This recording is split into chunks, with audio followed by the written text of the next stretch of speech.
Oh boy, have been getting the One Piece chapter, but the last two chapters, let's just say, who would have thought, right? The Straw Hats never got into the giant tree that's sitting in the dead center, right? That's not more important than anything else, because unlike Luffy, when he says event goes off for adventure, everybody else follows. So it's just six of the original members of the Straw Hat to begin with. So here we are with One Piece chapter 1129 titled Living Dolls. Now here we go, because we're going to jump straight into the chapter, and shall we do, because two giants are now, or a bunch of giant warrior, not pirates, but one of the giant warriors telling their sun god to, hey, relax. Sun god, how about you relax, calm down, because if you do anything else, everything else is going to fall apart, basically. And also, you also got the other buildings burning up too. So there you go. That's another thing. But for the sky is falling, everything is breaking apart basically because after Luffy's actions, which caused a chain reaction, which reading that chapter was like, oh well, so Luffy just cracked the sky and then broke into the wherever workshop that is that Chopper was chained up to, dog or something. But Luffy caused a chain reaction, what I'm trying to say here. What he did was a domino effect. So everything happened. Well, except for I don't know if that fire is what caused it. Another thing. But the two giants were just saying, or just telling them, hey, everything is falling apart.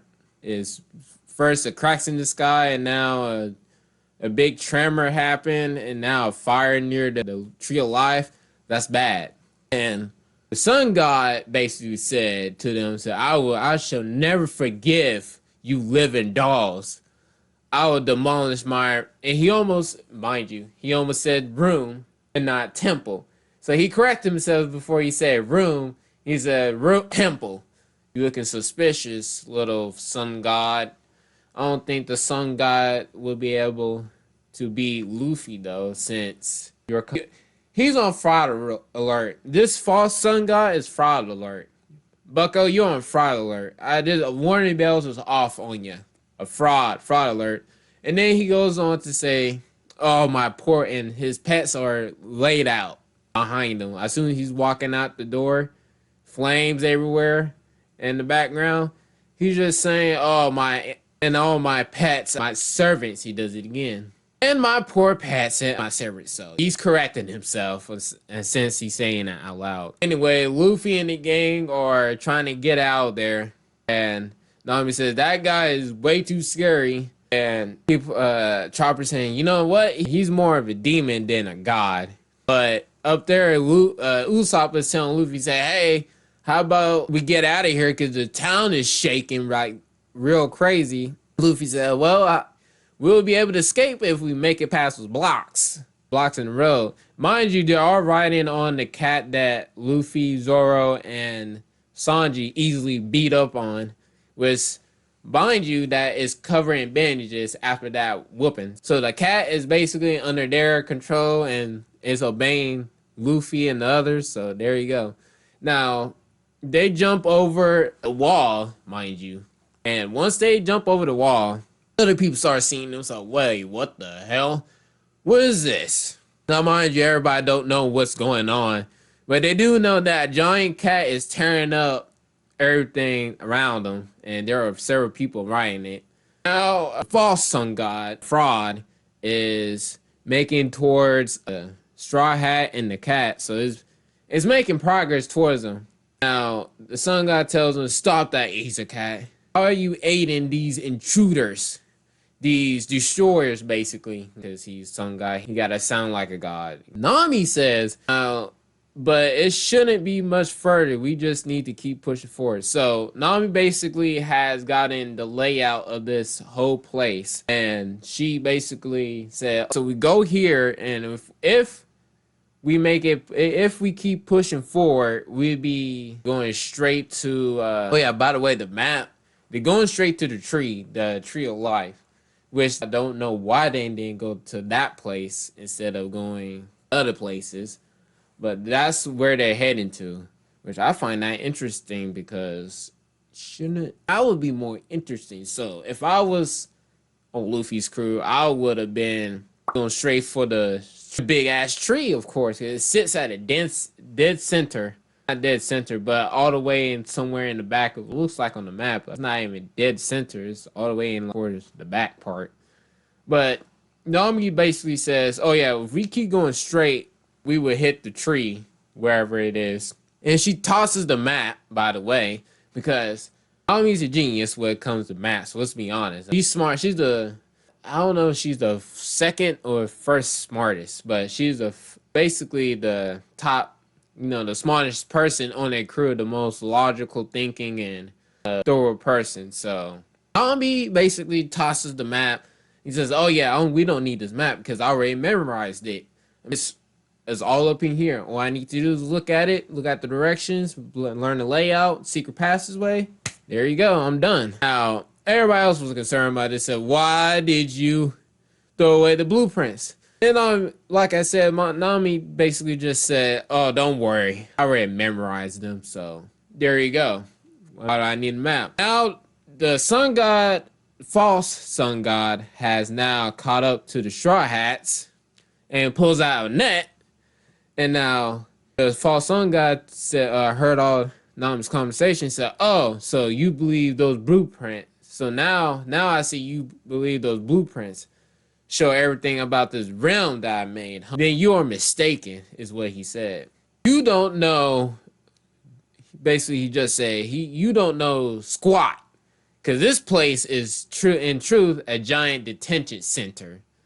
So, as he said, this is a giant detention center, which is kind of weird if you ask me. He takes his net and tries to swing at Straw Hats, and now he swapped them. But you have Zoro and Sanji and together, well, not together.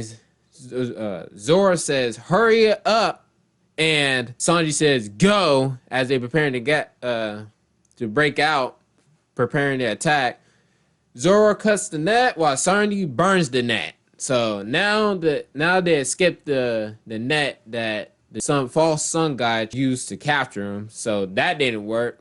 So I'm thinking, I don't know how strong this false sun god giant is, but he's not strong. I'm betting you that they can one shot this god in one go, just like that. Believe it or not, they can do it. Hell, they already did the giant rabbit, apparently, unfortunately. Now, Luffy, the sun god, false sun god, definitely said, wait a minute.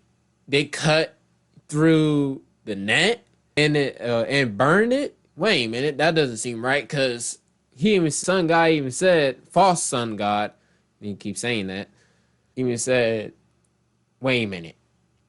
They cut and burned this net. This is supposed to be metal wires.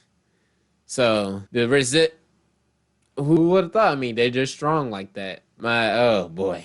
Anyways, the false sun god just tells them, hey, the resistance is futile. You might as well give it up because you're in the domain of the mighty ear god. Well, sad truth is, unfortunately, you haven't been informed, which was too late, unfortunately.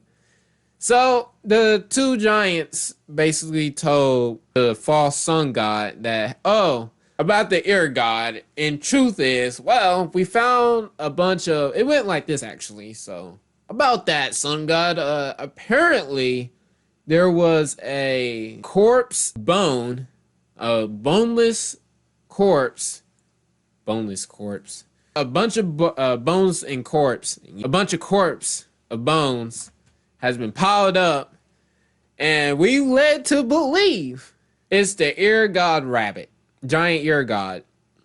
Unfortunately, that we found out that remains of burning and cutting has. So I was right, guys. Holy shit! So that's what Luffy did. He beat up the ear god, and then they ate him. ate him.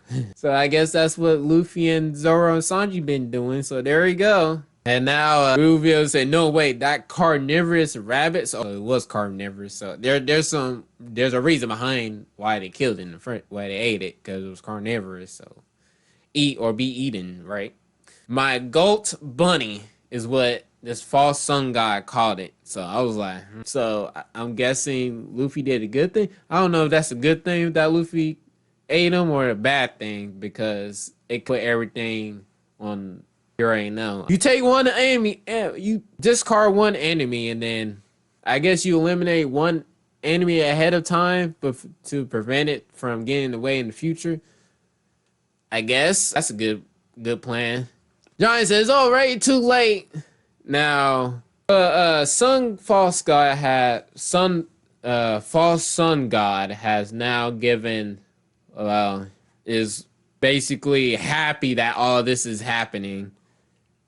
And now he's saying, and now he's just, oh goodness gracious.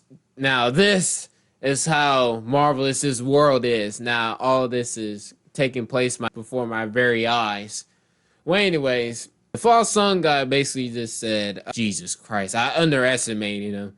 This is giving me goosebumps. So he's basically getting excited that the world he's created has now becoming crumbling. It's crumbling basically under his feet. So around him, it's crumbling around him. So that's not good. But now history. Now he's going running straight towards the Straw Hats. And he definitely says out loud, history is being made. This is beauty of my living dolls.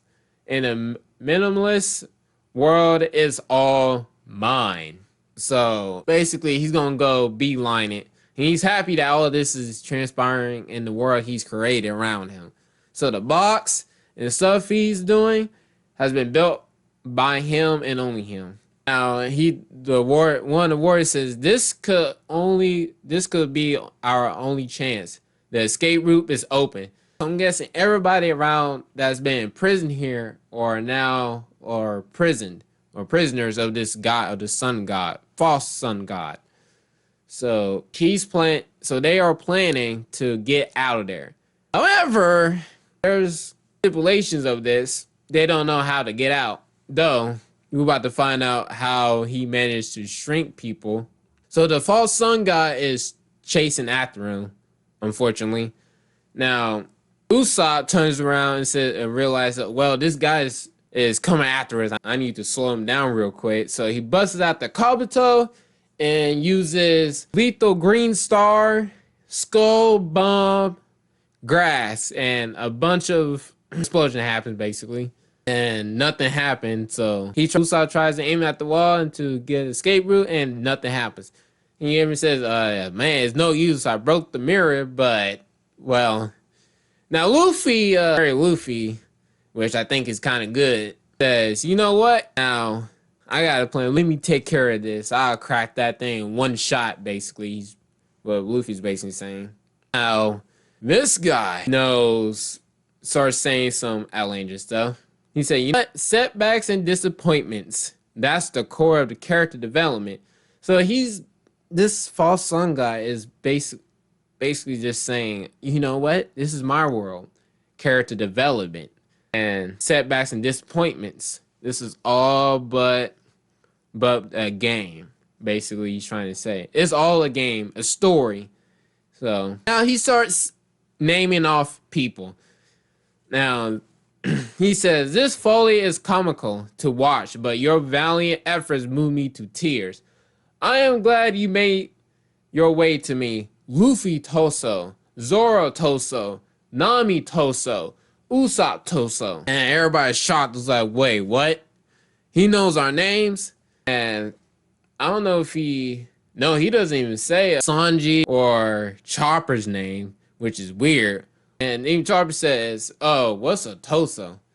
Now, Luffy, while everybody's focused on what he's saying, Luffy is just ready to break that wall, charging up and ready, which is weird. Now, here's the weird part I was going to say, because I saw someone doing this. I'm going to punch through time for Little Gear 4, or a Little Gear 4. So I'm looking at this, right? This chapter. My thing is, Luffy has mastered Gear 4. Because usually when you go into Gear 4, usually when he goes in Gear 4, he transforms into the fully bodied Gear 4. But now I'm thinking, so after Gear 5th, I'm guessing he learned to control parts of the gears now. Thinking of new techniques or new ways to use gears now without going to fully all out on them. But that's kind of weird. So he gets ready, holds back, and then punches the wall, basically. Well, not punches the wall, but he rears back and ready to punch that wall. Now, Nami just tells Usopp, say, hey, Usopp, you know what? There's no one here to blame of natural disasters, right? And Usopp's like, what do you mean by earthquakes and floods and storms? Like that? You mean natural disasters? He said, generally, those things just happen naturally. That's why they're called natural disasters, as Usopp tells Nami. He said, good, because this guy definitely put us through a lot of crap, and I'm pissed. And hey, he's a giant, so he's definitely about to get double time, overtime. You know what? I don't care about some of these chapters definitely need to be comical from time to time. We got in so many chapters to be serious all the time, but here we are. And Sanji out in the word just says, I totally get your raise, Nami-san. I never forget him either. I can't stop thinking about how he got you dressed up.